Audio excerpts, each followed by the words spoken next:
রাতে আল্লাহর প্রিয় হাবিব সাল্লাল্লাহু আলাইহি ওয়াসাল্লাম ঘুম থেকে জেগে উঠলেন। তার মুখ আলোকিত করে রেখেছিল এক ঝলমলে হাসি।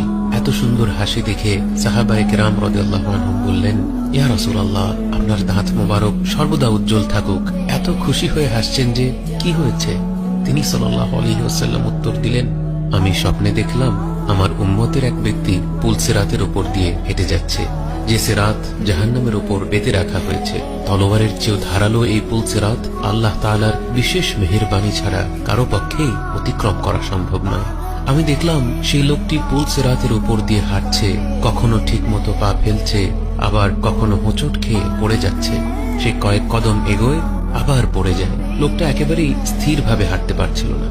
কিন্তু এরপর সে আমার উপর যত দুরুদ শরীফ পাঠ করেছিল, সেই সকল দুরুদ তার সামনে এসে হাজির হলো। সে দুরুদগুলো তাকে সাহায্য করতে এলো, তাকে ধরে উঠিয়ে দিল, পুলসিরাতের উপর তাকে স্থির হতে সাহায্য করলো এবং শেষমেশ তার সঙ্গ দিয়ে তাকে একেবারে নিশ্চিন্তে জান্নাত পর্যন্ত পৌঁছে দিল।